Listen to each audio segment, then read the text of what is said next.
dia, graça e paz. Nós vamos continuar com o nosso estudo das Escrituras, das profecias. E hoje eu quero uma espécie de preparação para a gente entrar no livro do Apocalipse, a gente fazer uma certa harmonia do livro com as profecias de Daniel. Então, eu não sei exatamente quanto tempo vou gastar com isso aqui, então eu preparei essa harmonia, né, paralelos entre Daniel e Apocalipse, e preparei também um resumo do livro do Apocalipse. Então, se não der tempo de entrar no resumo, a gente faz no domingo que vem, tá bom? Mas esse paralelo aqui, ele é importante para a gente entender como que Deus programa as coisas, como... eu falei da vez passada, algumas aulas atrás, sobre essas camadas, né? As profecias, elas são formadas de camadas, né? Como um livro. Você vai levantando uma camada, aquilo vai adicionando informação, né? E esse paralelo é muito importante para mostrar isso na prática, tá? Como que as profecias funcionam, ok?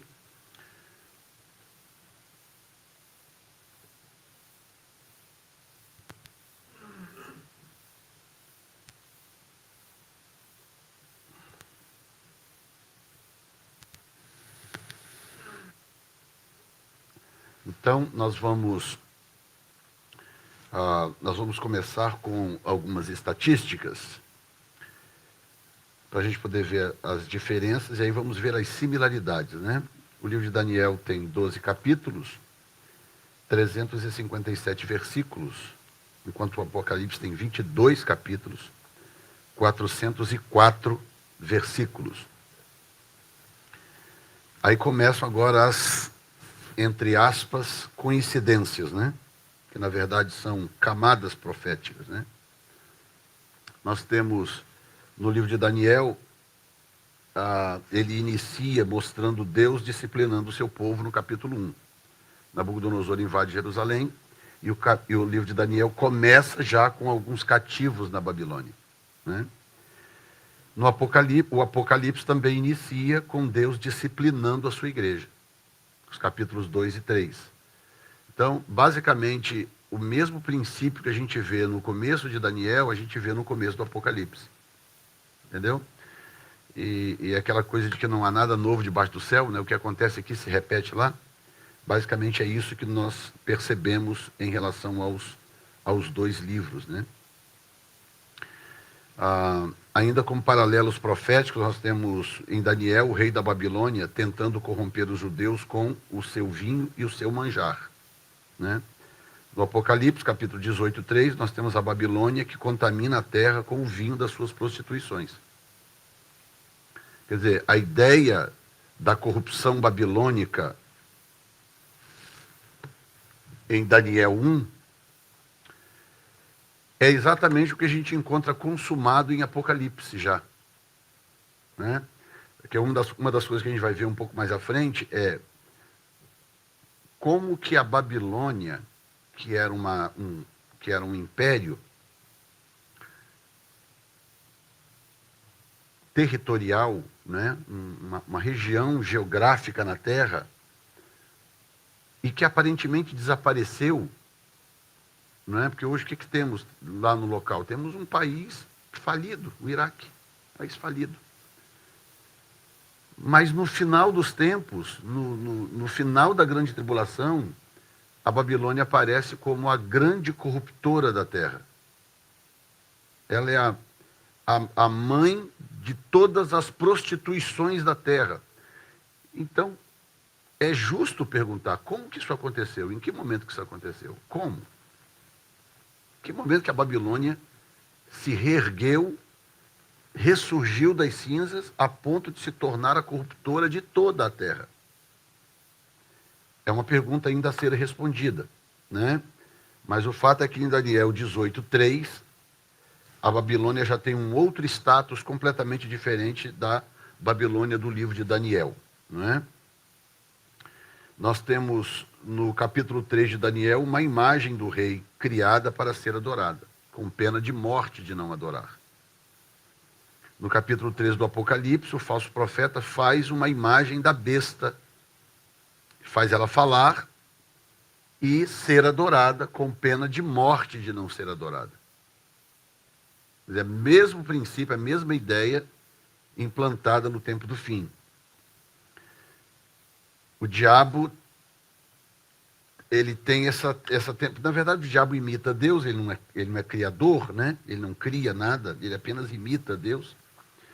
E Deus trabalha em ciclos, né? Deus trabalha repetindo ciclos. Então o diabo copia a mesma coisa. Também reproduzindo ciclos. Então você vê uma coisa lá longe que aconteceu, ela se repete de novo aqui. É isso que confunde alguns neófitos na profecia e que confunde alguns dos preteristas, né, aqueles que dizem que as profecias todas já se cumpriram no passado. É o fato de encontrarmos paralelos históricos de algumas dessas profecias, se não praticamente todas. Entendeu? Nós temos profecias do anticristo no Velho Testamento, que existem paralelos históricos muito semelhantes, ou seja, há um cumprimento parcial daquela profecia.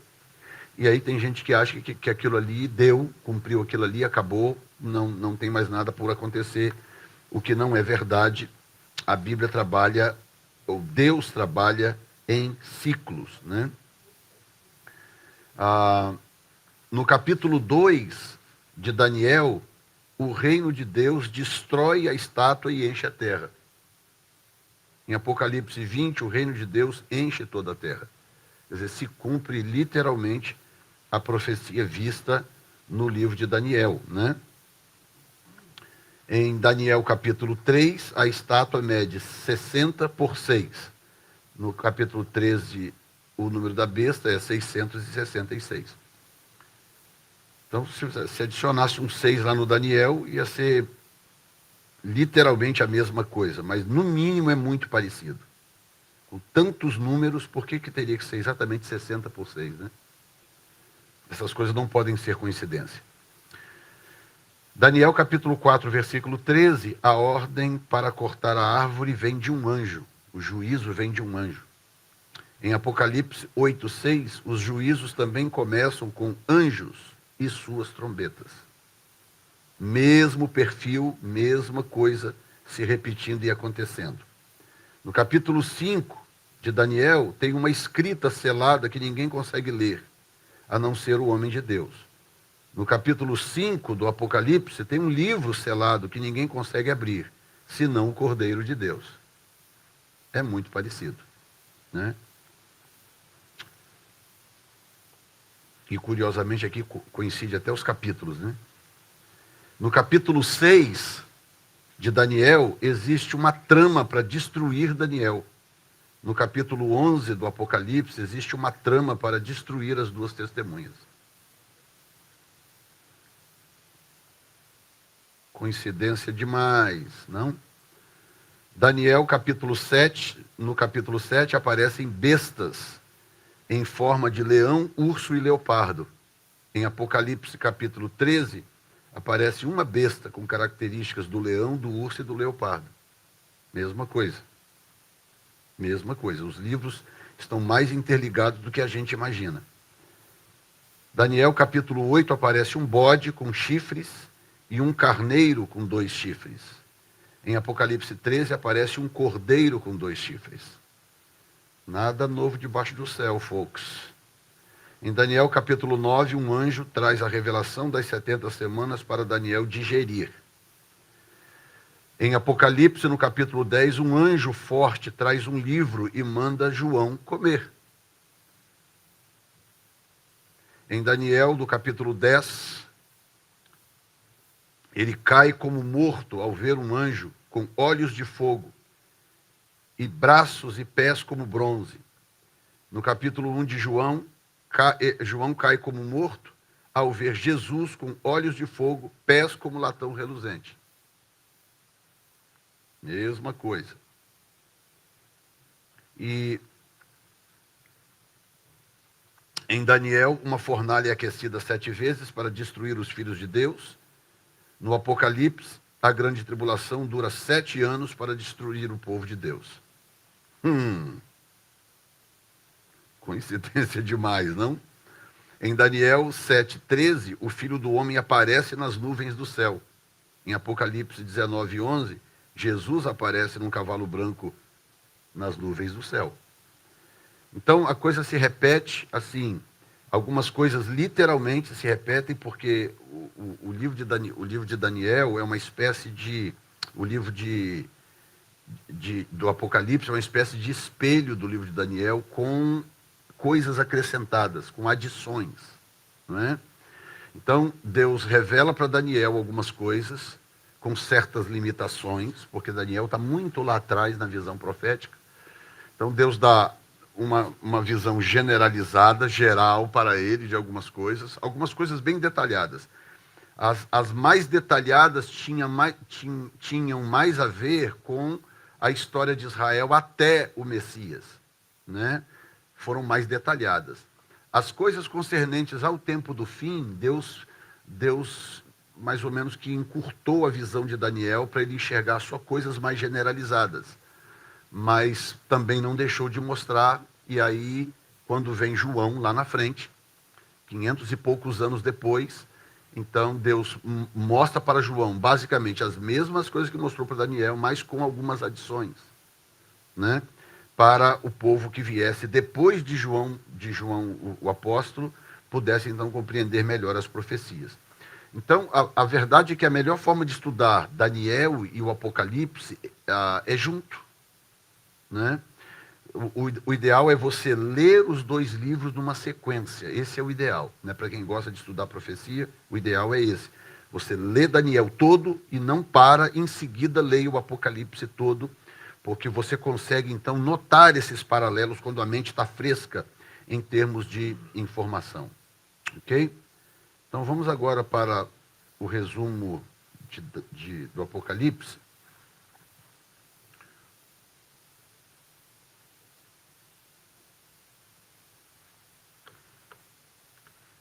Tem que trocar lá.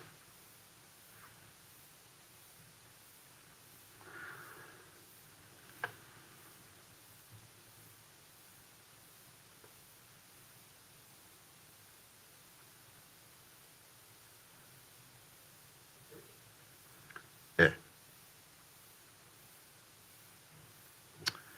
Muito bem. Então, um resumão do livro do Apocalipse. Depois nós vamos ver algumas coisas. Nós não vamos estudar o livro capítulo por capítulo, porque também não é o propósito, não foi o que a gente fez com Daniel, né? Então não é esse o propósito, estudar o livro capítulo por capítulo. É pegar os destaques do livro que interessam nas profecias mais contundentes. Tá? Muito bem, capítulo 1 do Apocalipse, introdução do livro, né, do versículos 1 ao 3. Nós temos o anúncio de uma mensagem para as 7 igrejas da Ásia, versículos 4 ao 8, e a visão que João teve de Jesus Cristo. Interessante é que, deixa eu até deixar o livro aberto aqui, para facilitar aqui meu acesso a ele.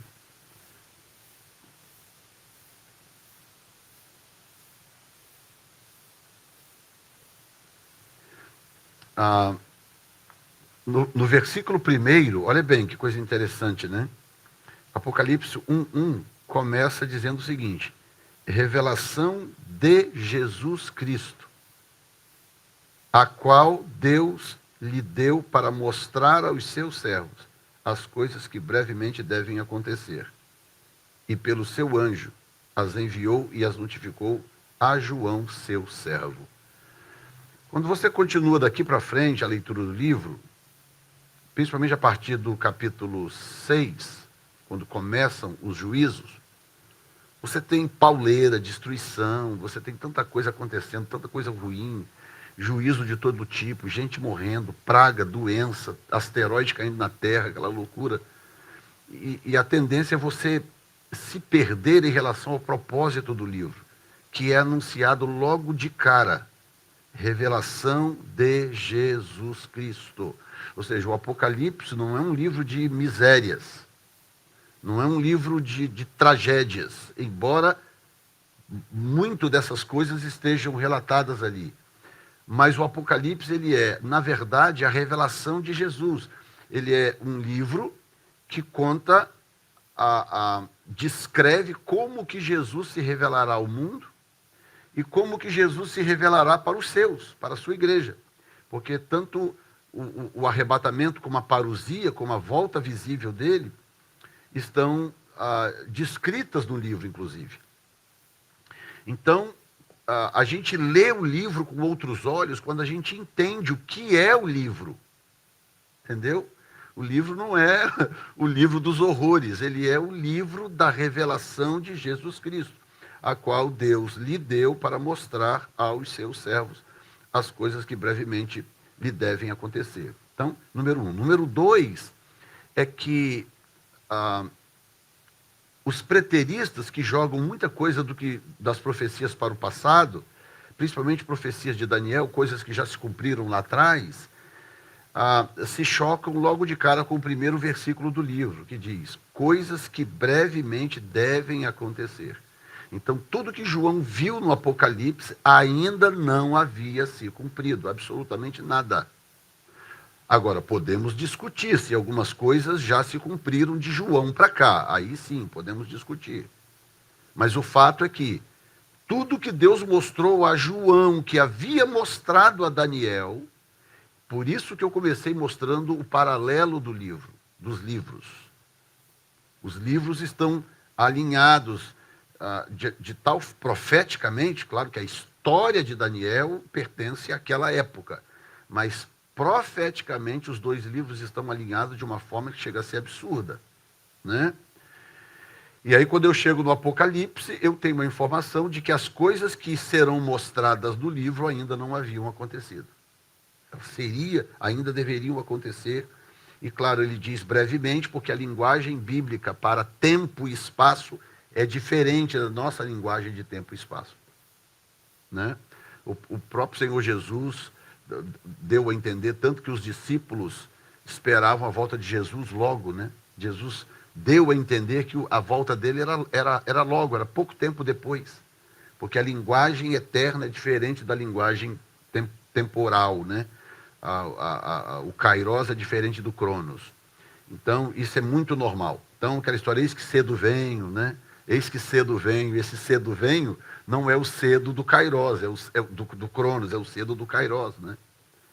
Kairos é o tempo eterno de Deus, cronos é o tempo cronológico, de onde vem a palavra cronologia, né? Então, pelo menos a gente pode estabelecer a premissa indiscutível de que o que vem do versículo 2 para frente ainda não havia se cumprido até os dias de João.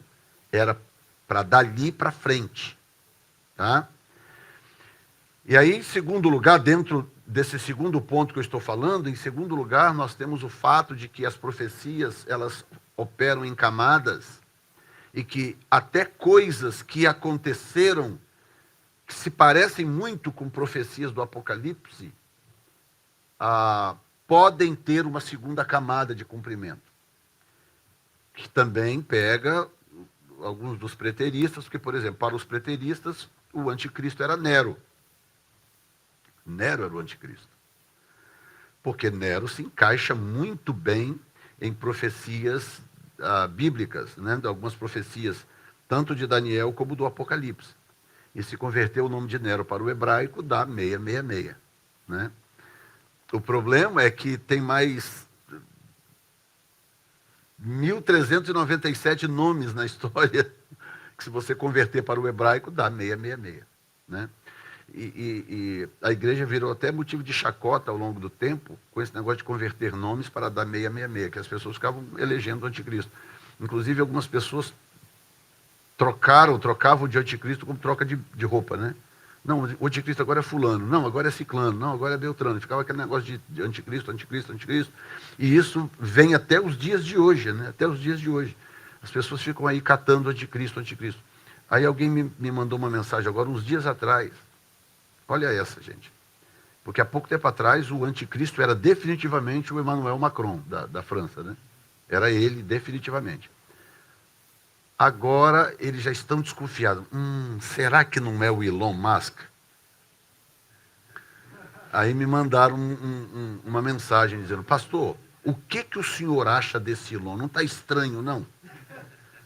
Não está muito estranho, não, pastor? O crescimento vertiginoso desse homem. Aí eu respeito essas, principalmente quando são dúvidas, né? O que eu não respeito muito são aqueles que posam de mestre, né? Não, o anticristo é o fulano por causa disso. Esses que posam de mestre, eu ignoro. Mas os que têm dúvida, eu ainda respondo.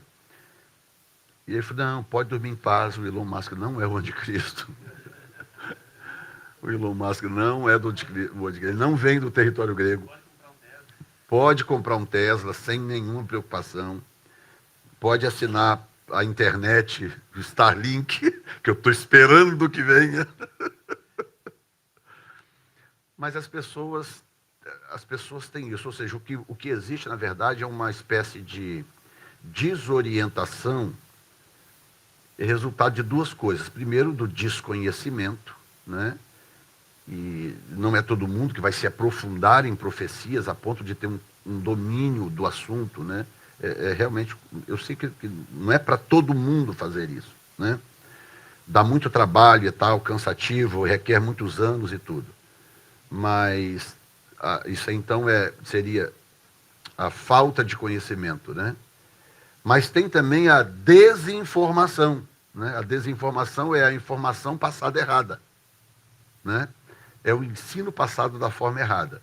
Então, por causa disso, sempre vai haver esse tipo de especulação e prova o quanto que a igreja, de um modo geral, o povo, de um modo geral, que é a igreja, tem a tendência de atirar para todos os lados em relação ao assunto doutrina, né?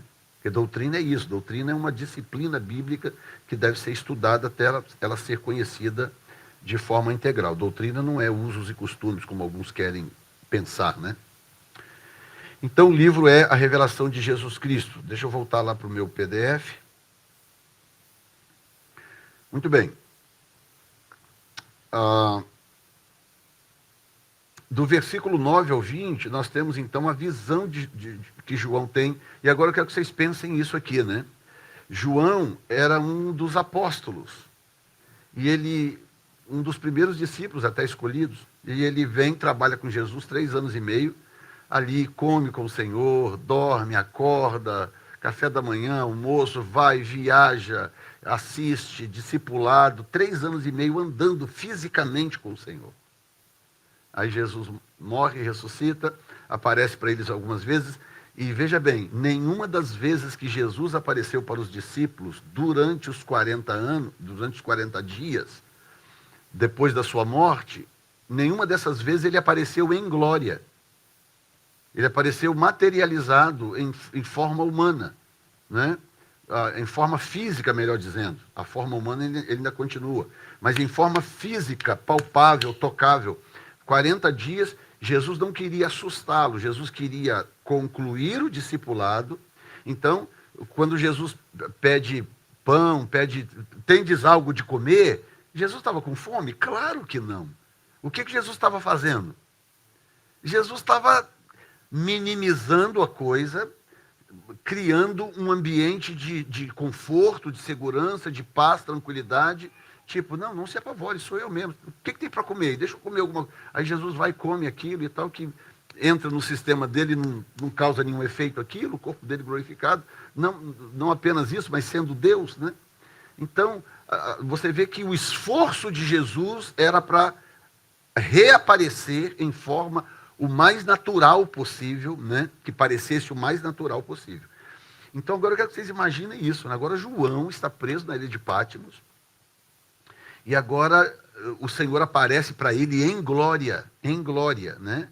Aparece da sua divindade, né? E aí João tem aquela visão, e você imagina o choque, né, de João que conviveu com aquele homem 3 anos, e de repente ele aparece, a partir do versículo 9, né?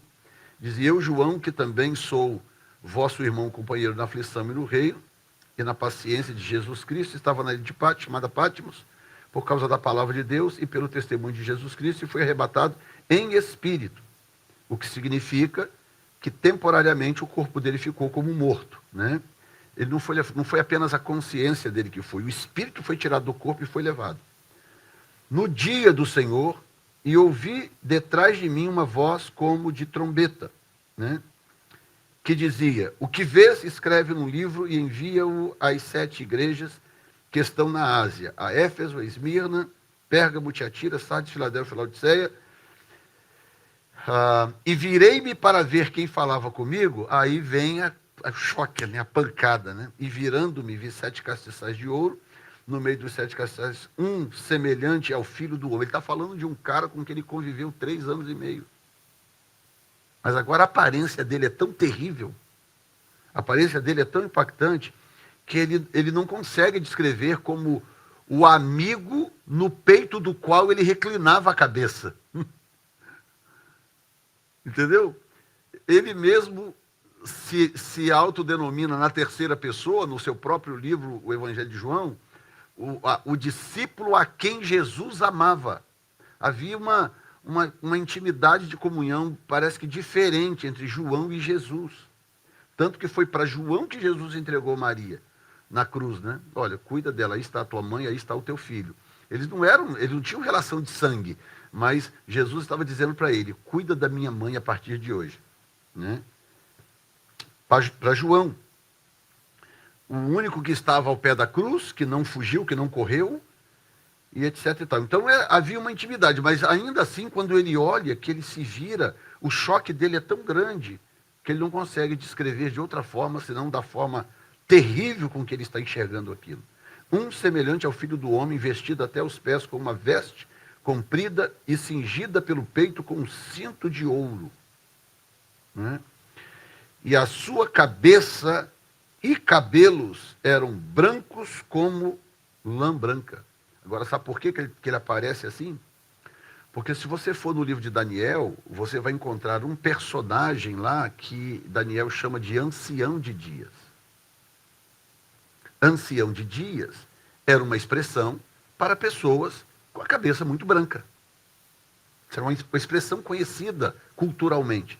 Então, quando Daniel olha aquilo, vê um ser espiritual, um ser de glória, com a cabeça e os cabelos brancos na sua visão, e ele não sabe como denominar aquilo, então ele chama de ancião de dias. Quer dizer, a aparência era de uma pessoa muito idosa, basicamente era isso que Daniel estava tentando dizer, um ancião de dias, quer dizer, uma pessoa com muitos dias, que viveu muitos dias. Entendeu? Então, quando Jesus aparece para João daquele jeito, naquela forma, o que acontece? Ele está, para João, se conectando com as visões de Daniel. Em outras palavras, olha, o que eu vou te mostrar, o que você vai ver agora, é o que Daniel viu, em parte o que Daniel viu, né? Então a sua cabeça e cabelos eram brancos como a lã branca, como a neve, e os olhos como chama de fogo. Inclusive você vai ver essa expressão também no livro de Daniel. E os seus pés semelhantes ao latão reluzente, a gente comparou agora há pouco também, né? Como se tivesse sido refinado numa fornalha, e a sua voz como a voz de muitas águas. Então, Jesus aparece do jeito que ele quiser, né? Ele é Jesus, ele é Deus. O próprio Deus aparece de muitas formas. Eu já vi muitos casos de experiência pós-morte, que são aquelas experiências que não podem ser contestadas, né? Porque se a pessoa diz, se eu fui arrebatado e vi isso e aquilo, você fala, ok, pode ser que tenha sido, pode ser que não, né? Você basicamente julga pela credibilidade daquela pessoa, né? Basicamente é isso. O arrebatamento ele é validado quando a experiência não choca com a Bíblia e de acordo com a credibilidade de quem está contando a experiência. Agora, experiência pós-morte, aí não dá, né, meu filho? Aí não dá para duvidar. Ela morreu, estava vendo. Você que me mandou? Quem foi que me mandou um vídeo do africano que ficou 3 dias morto? Foi um de vocês aqui? Não. Alguém me mandou um vídeo de um africano que ficou morto 3 dias. No necrotério. Morto. 3 dias no necrotério. 3 dias depois, Deus falou com a esposa dele que ele ia ressuscitar, que era para ela levar o corpo dele para a cruzada do Reinhard Bonnke. E a mulher começou e tal, e todo mundo chamava de doida, você está ficando doida, está ficando doida, está ficando doida. Não, não estou doida, Deus vai ressuscitar o meu marido. Deus vai ressuscitar o meu marido. E foi. E aí, eu não vou contar a história toda, que é um pouco longa, mas para o necrotério liberar, que lá não é necrotério igual a gente conhece aqui, lá é a própria funerária que tem as salas onde os corpos ficam, né? O que acontece? O dono da funerária começou a ouvir coisas lá na sala. E o cara foi ficando amedrontado. Aí entrava lá para ver o que está acontecendo, não está acontecendo nada, saía, e de repente isso, ouvia música, entrava lá, e o cara ligou para a mulher e falou, ó, tira o corpo do seu marido daqui, porque tem alguma coisa estranha acontecendo aqui. Foi assim como que Deus é perfeito, né? Aí ela tirou o corpo do homem de lá, e, com os colegas, e levaram para a cruzada do Reinhard Bonnke. E chegou lá, colocou... Não conseguiu subir onde estava acontecendo, colocou lá embaixo, numa região, lá no basement, nas mediações lá e tal. E ali, naquele lugar, 3 dias depois, o moço ressuscitou. E tem um vídeo, está filmado isso. Ressuscitou o caboclinho. E aí, enfim, aí o que eu quero dizer é o seguinte, que essas pessoas, elas têm experiências com Deus diferentes. Deus não aparece de uma forma única, unilateral. Deus aparece de muitas formas, da forma que precisa aparecer para aquele caso ou para aquela pessoa. Né? Cada caso é um caso. Jesus não é diferente. A pessoa de Jesus, ele é onipotente, onipresente, ele aparece como quiser. No caso de João, a ideia aqui era aparecer de forma impactante, porque o que seria revelado, preste atenção nisso. Como é que começa o livro? Revelação de Jesus Cristo. O livro começa assim. Só que as coisas que seriam mostradas depois seriam tão terríveis, que se Jesus não tivesse mostrado logo de cara a sua grandeza, o quão extraordinário ele é, o quão poderoso, o quão acima de todas as coisas ele está, o que acontece? João terminaria esse livro deprimido. Entendeu? Ele terminaria esse livro e falou, caramba, nós estamos todos no sal.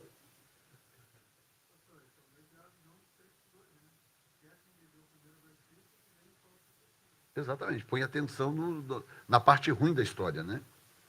Então, diz que os pés são semelhantes ao latão reluzente, como se tivesse sido refinado numa fornalha, e a sua voz como voz de muitas águas. Eu tive uma experiência com o Senhor em novembro de 2020, e a minha experiência foi muito diferente. O Senhor falava comigo num tom de voz tão suave, era forte, era poderoso, mas não era um som de muitas águas, não era. Era uma voz suave, uma voz calmante, suave, embora firme, clara. Então ele aparece como ele quer, né? E aqui a ideia era chegar e fincar a bandeira, né? Tipo, ó, cheguei, olha aqui, sou eu, tá vendo aqui? Ou seja, o controle está nas minhas mãos, então você relata isso, nada disso está fora do meu controle. Tá? Ele tinha na sua destra 7 estrelas, e da sua boca saiu uma aguda espada de 2 fios. E o seu rosto era como o sol, olha isso, quando na sua força resplandece. No livro de Daniel também ele tem a experiência, no capítulo 10, quando o anjo aparece para ele, e o anjo brilha tanto, ele cai como morto, ele precisa ser reanimado pelo anjo, porque o brilho é muito grande. Ou seja, os paralelos estão todos alinhados de uma forma tremenda. E aí, no verso 17, começa então a declaração de Jesus, que termina o capítulo 1. E eu, quando vi, caí aos seus pés como morto. Era o amigo dele. Era o cara no peito de quem ele reclinava a cabeça. Jesus poderia estar parecido, né? Chegava assim, e aí, João, tudo bem? Como é que está, meu amigo? Olha, eu tenho umas coisas para te dizer, eu quero que você anote aí. Que nada. Ali, meu filho, não tem nada de amigo. Ali é o Todo-Poderoso de Jacó, o Rei de Israel em toda a sua glória e fulgor. Então, caí aos seus pés como morto, e ele pôs sobre mim a sua destra, dizendo-me: não temas, eu sou o primeiro e o último. E o que vive, fui morto, mas eis que estou vivo para todo sempre. Amém.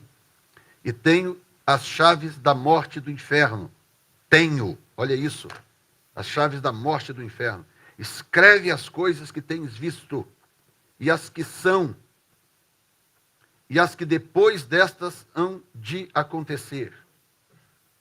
O mistério das 7 estrelas que viste na minha mão, e os 7 castiçais de ouro. As 7 estrelas são os anjos das 7 igrejas, e os 7 castiçais que viste são as 7 igrejas. Então, capítulo 1, basicamente, é essa pancada desse coice, né? Para João saber, opa, o que está vindo depois disso aí está absolutamente debaixo do controle do Senhor. Capítulos 2 e 3, nós temos as 7 cartas para as 7 igrejas da Ásia escritas, né? Nós temos Éfeso, Esmirna, Pérgamo, Tiatira, Sardes, Filadélfia e Laodiceia. As 5 igrejas são repreendidas e 2 são apenas elogiadas. Aqui começa a acontecer coisas que têm, na verdade, uma base judaica muito forte, uma base... Por que vocês estão lá longe, gente? Passa para esse lado de cá, todos vocês, vem. Que eu fico, daqui a pouco eu estou com torcicolo. Passa para cá todo mundo. Vocês estão com medo de mim? O que é?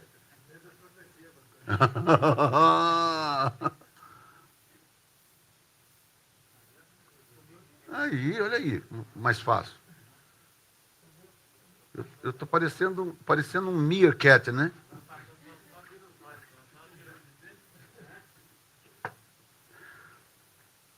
Aqui começam a acontecer algumas coisas que têm um fundamento judaico. Deixa eu explicar para vocês uma coisa, para vocês entenderem o livro de Daniel, o livro do Apocalipse, de uma forma mais simples. Tá? O livro de Daniel, ele é um livro histórico com inserções proféticas. Tá? E ele está dividido da forma que nós já vimos aqui, fora da cronologia, exatamente para a gente separar a história das profecias. Né? Foi por isso que eles fizeram daquela forma.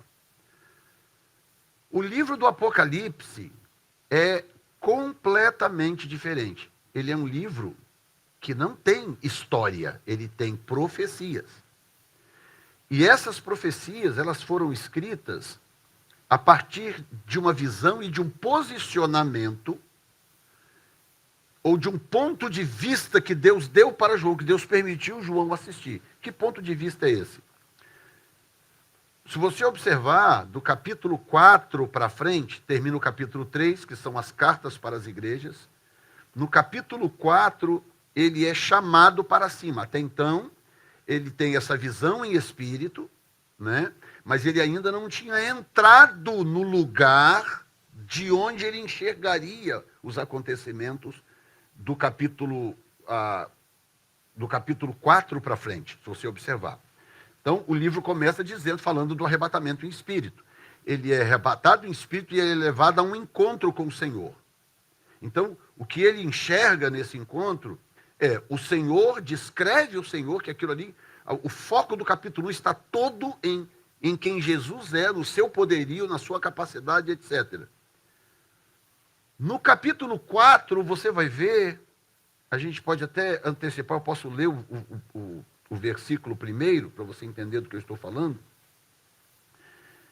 Diz assim: depois destas coisas, quais coisas? A visão do capítulo 1 e as cartas escritas para as igrejas, capítulo 2 e 3. Ele diz: depois destas coisas olhei e eis uma porta aberta no céu. E a primeira voz, que como de trombeta falara comigo, disse: sobe aqui e mostrar-te as coisas que depois destas devem acontecer. Então, ele sobe para essa dimensão celestial só no capítulo 4. Então, no capítulo 4, ele entra numa dimensão, ele entra num lugar, vamos colocar assim, e é a partir desse lugar que as coisas acontecem. Então, esse lugar que ele entra é importante, a gente saber que lugar é esse que ele entrou. Porque é a partir dali que as coisas acontecem. Tá? E esse lugar, você vai observar, o capítulo 4 e o capítulo 5, você vai observar que esse lugar é o templo celestial. Lá no livro de Êxodo, quando o Senhor leva Moisés ao monte, fica ali 40 dias, o Senhor fala com Moisés, e aí o Senhor fala, olha, eu vou mostrar para você um tabernáculo, e eu quero que você copie esse tabernáculo. Né? A ordem de Deus para Moisés é, faça conforme a visão que eu te mostrei no monte. Então, Deus não apenas diz para Moisés, olha, eu quero que você faça isso, eu quero que você faça uma arca assim, eu quero que você faça... Não. Deus mostra para ele em visão o tabernáculo celestial. Existe um tabernáculo celestial. Né? A casa de Deus é diferente da nossa casa. A nossa casa tem cozinha, quarto, sala, banheiro. A casa de Deus é um templo. A habitação de Deus é um grande templo, é o chamado templo celestial, tabernáculo celestial. O trono de Deus fica no centro dele. Então, Deus mostra para Moisés, e Moisés, então, copia aquilo para a terra. Então, o templo terreno, o tabernáculo e o templo, né, são, na verdade, uma cópia do tabernáculo celestial. Com algumas pequenas diferenças, por causa da diferença que há entre a atividade terrena e a atividade celestial. Nós vamos ver essas diferenças depois, hoje não vai dar tempo. Mas tem umas pequenas diferenças. Mas é basicamente isso. O Moisés foi lá e copiou isso. Então, o que João vai ver agora, daqui para frente, é o tabernáculo celestial. Ele descreve, inclusive, o tabernáculo. Você vai ver ele descrevendo. Logo de cara, ele já falou dos 7 castiçais de ouro. Então, eu já sei que a menorá, os 7 castiçais de ouro do tabernáculo e do templo, já de cara, no capítulo 1, eu já sei que a menorá do templo de Israel era uma cópia de uma menorá que tem no céu. Tem uma menorá no céu. E João viu ela logo de cara. E o Senhor Jesus já vem logo dando a explicação. Olha, o que você está vendo aqui é uma representação da igreja. Vê as estrelas, vê a menorá, e o Senhor diz, as estrelas são os pastores, a menorá representa as 7 igrejas da Ásia. Entendeu? Então, esse conhecimento ajuda muito. Então, olha como que a coisa começa a fazer sentido. Por isso que eu expliquei isso para você. Porque você vai ver como que as coisas fazem sentido quando você olha a coisa sempre pelo ângulo correto. Tá? Então, são 7 igrejas, né? Sendo que 5 são disciplinadas e 2 são elogiadas apenas. A igreja de Esmirna e a igreja de Filadélfia não tem nada para corrigir. Elas são apenas elogiadas. Mas 5 têm problemas, têm defeitos. Problema maior, problema menor, mas todas têm defeito. As 5. O que isso representa? Isso representa exatamente uma prática no tabernáculo celestial, no tabernáculo terreno. O tabernáculo terreno funcionava assim. Eles acendiam a menorá, era a única fonte de luz do tabernáculo. Né? O tabernáculo era escuro o tempo todo. Tinha 4 cortinas grossas, espessas assim, cobrindo o tabernáculo. Então, quem entrava no tabernáculo, se não tivesse nenhuma luz acesa, era um breu, era completamente escuro, não importa se fosse de manhã ou à noite. Então, a única fonte de luz do tabernáculo era a menorá. Então, acendia a menorá, os 7, né? Acendia, e ela era a única fonte de luz no tabernáculo. No templo tinha mais, de acordo com Edersheim, que é um rabino do século passado, escritor, Alfred Edersheim. Segundo ele, tinha 7 menorás no templo, porque o templo era muito grande, então uma menorá só não clarearia. Então tinha 7 menorás dentro do templo. No tabernáculo tinha uma menorá só, que clareava o tabernáculo. Só que a menorá era como as antigas lamparinas, né? Eu morei na minha infância numa casa que não tinha luz, e era lamparina. E a menorá funcionava assim, 7 pontas com copos e pavios. Então, dentro daqueles copos, eles enchiam de azeite e colocavam o pavio e acendia. Sendo assim, aquilo não ia queimar para sempre. O pavio gasta, o azeite acaba. Então, como que eles faziam para manter a menorá funcionando, porque ela não podia apagar, ela tinha que ficar acesa o tempo todo, porque era a única fonte de luz do tabernáculo. Como que eles faziam para manter a menorá funcionando e ainda assim dar manutenção à menorá? Coincidência ou não, o que eles faziam? Eles apagavam. O serviço era matutino e vespertino.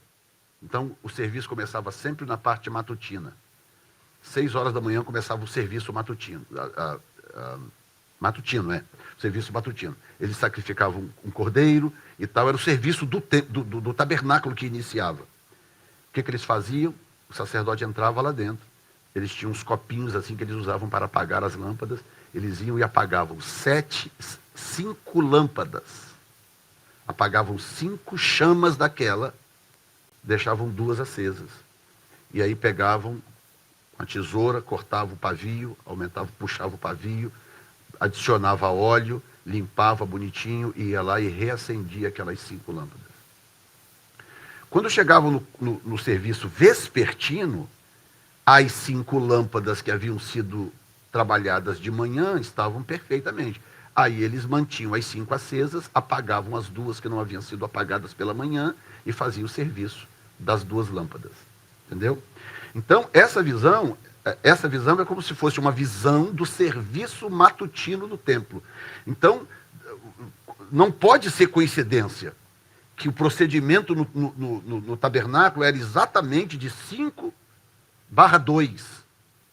E quando Jesus fala das 7 igrejas, é como se ele estivesse apagando 5 para tratá-las, porque ele mostra o defeito dessas 5, e as outras 2, que é Esmirna e Filadélfia, não tem defeito nenhum, apenas elogios, são as 2 igrejas, as 2 melhores igrejas do livro. Então, o livro começa claramente, para quem tem conhecimento de coisas judaicas, o livro começa claramente mostrando que a relação da visão tem a ver com o funcionamento do tabernáculo.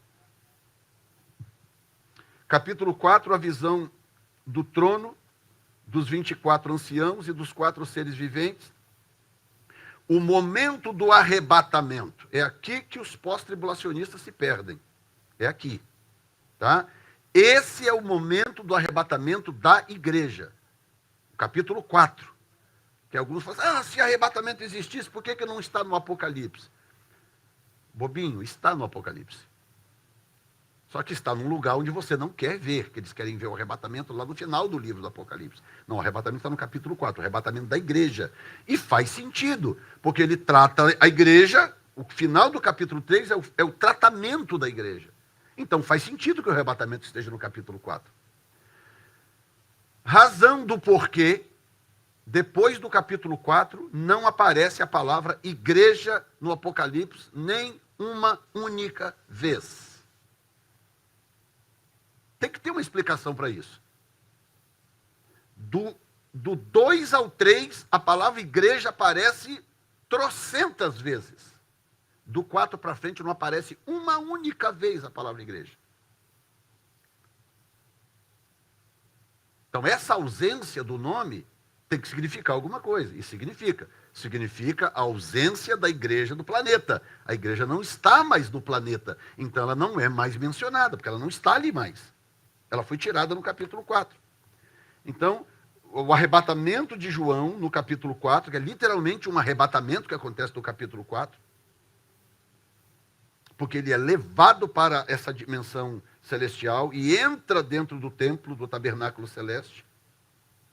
João viu o Senhor assentado sobre o trono e 24 outros tronos estabelecidos ao redor dele. O mar de vidro que João viu é o mesmo firmamento de Ezequiel, capítulo 1, versículos 23 ao 26. Surgem 4 seres viventes, cheios de olhos por diante e por detrás, que representam a onisciência de Deus, são seres mesmos, mas eles representam a onisciência de Deus. Provavelmente os mesmos vistos também por Daniel. Isso no capítulo 4. Então, tem cara, tem... Hã? Exato. O que eu falei? Falei quem? E é quem?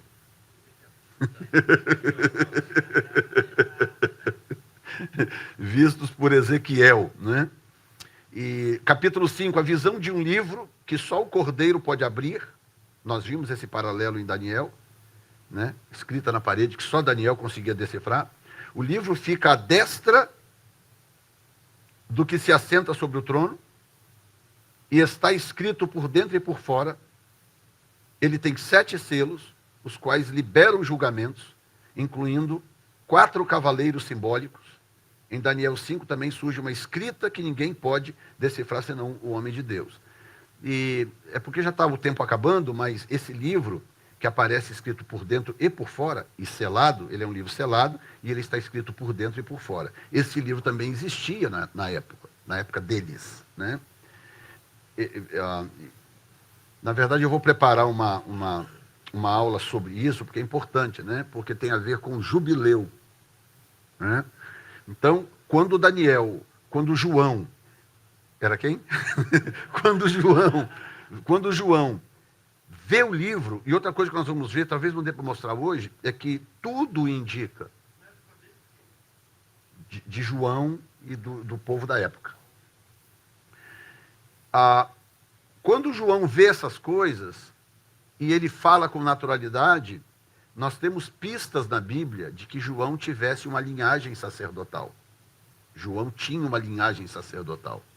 Tá?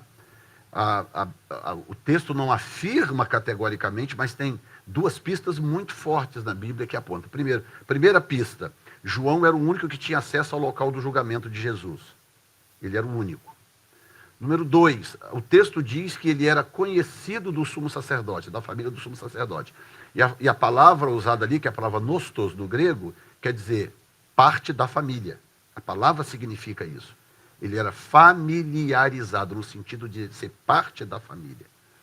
Então, João, ele não era sacerdote praticante, porque tinha algumas questões que desabilitavam o indivíduo a exercer o sacerdócio. O sacerdote, não bastava ele ser da linhagem sacerdotal. Ele tinha que alcançar alguns critérios de elegibilidade para ele ser sacerdote. Tá?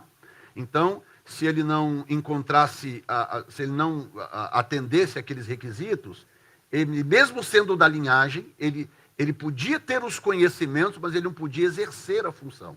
Tá? Não podia ter nenhum tipo de defeito físico, ele não podia ter nenhuma mancha do seu passado, nenhuma história que o desabonasse, ele não podia ser baixo demais, tinha uma série de coisas que desabonavam o indivíduo para o sacerdócio.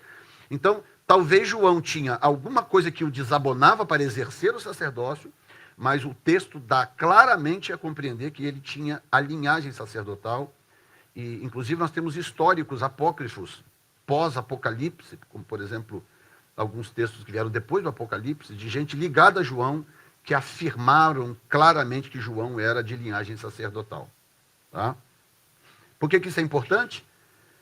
Porque esse livro era um livro conhecido dos sacerdotes.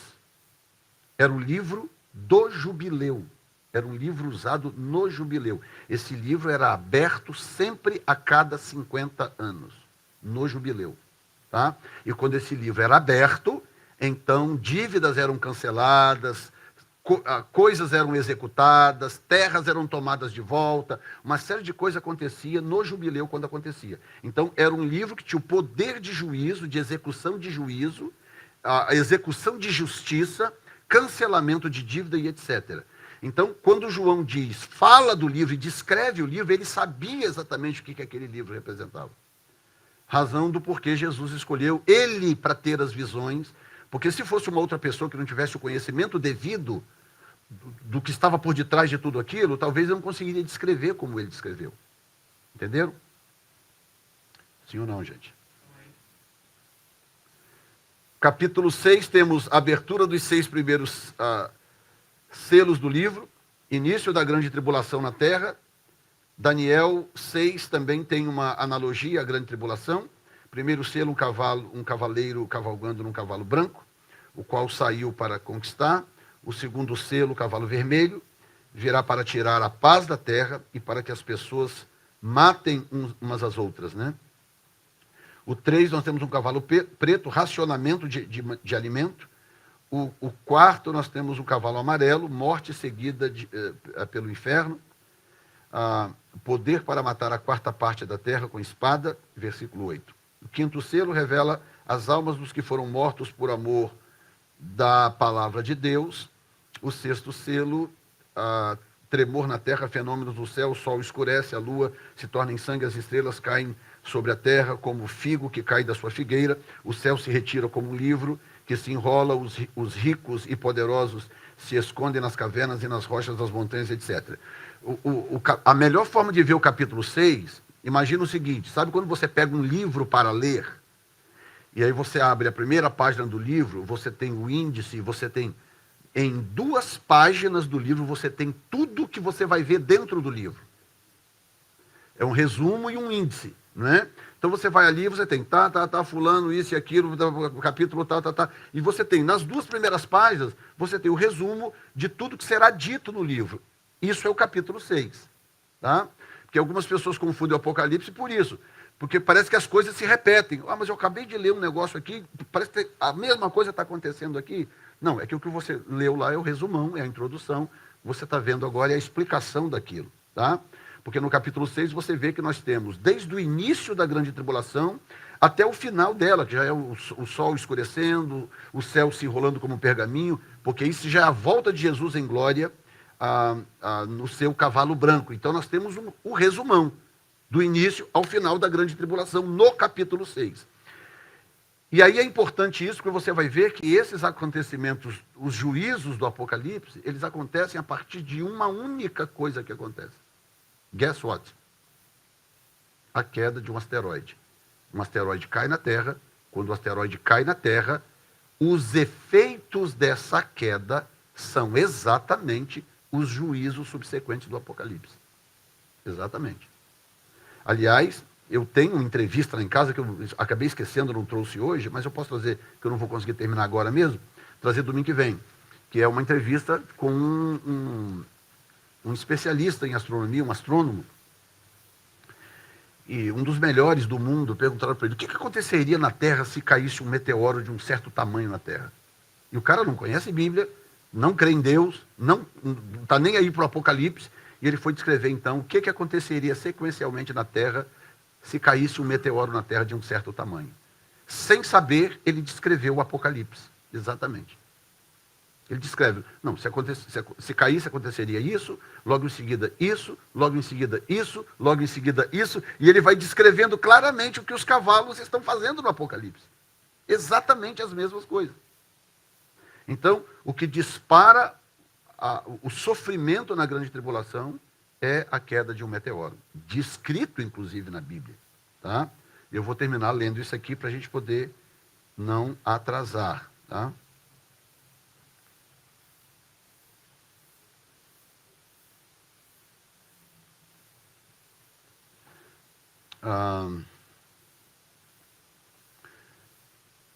Capítulo 8.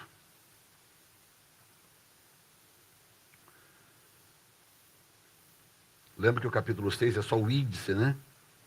Capítulo 8 diz assim,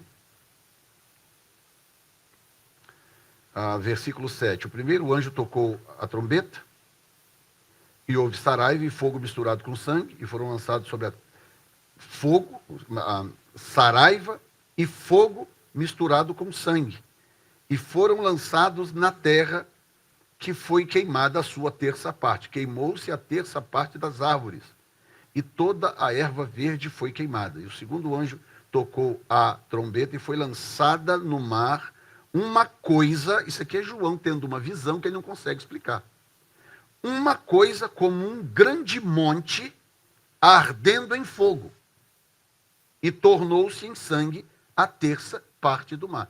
Ora, o que é um monte ardendo em fogo? Só pode ser um meteoro. Só pode ser um meteoro. Aí ele vai descrevendo aqui, e você vai ver que o que acontece nos juízos é o que está previsto nos cavalos, é a mesma coisa. A diferença é que os cavalos saem para fazer, que os cavalos são malignos, né? Os anjos são divinos, os anjos vêm para decretar o juízo sobre a ação daqueles cavalos. E aí você vê aquilo acontecendo perfeitamente alinhado como a astronomia descreve que aconteceria com a queda de um meteoro. Isaías, numa das suas profecias, que a gente pode ver também domingo que vem, ele diz claramente que vai ter um evento na Terra que vai aquecer a temperatura da Terra 7 vezes e que fará com que as pessoas corram para se esconder no fundo das cavernas. Agora, pensa comigo, que tipo de evento pode acontecer na Terra? E Isaías diz, e os pequenos, e os grandes, e os ricos, e os poderosos correram para se esconder no fundo das cavernas. Claro que esse fundo de cavernas é literalmente, mas também os abrigos atômicos, tanta coisa que hoje já existe, né, para poder proteger as pessoas de certos desastres, e que se encaixa também na profecia. Que tipo de desastre pode acontecer na Terra a ponto de fazer com que rico, o Elon Musk e o mendigo ali da rua corra para se esconder no fundo de uma caverna? Só pode ser duas coisas, ou um ataque nuclear generalizado, ou a queda de um meteoro. São as duas coisas possíveis para tornar isso algo realmente plausível, né? Amém, gente? Nós vamos, então, terminar esse resumo semana que vem, e aí a gente fala sobre alguma dessas profecias citadas aqui. Senhor, muito obrigado, ajuda-nos a manter essas informações, esses ensinamentos no nosso coração, para a glória do Teu nome, em nome de Jesus. Amém.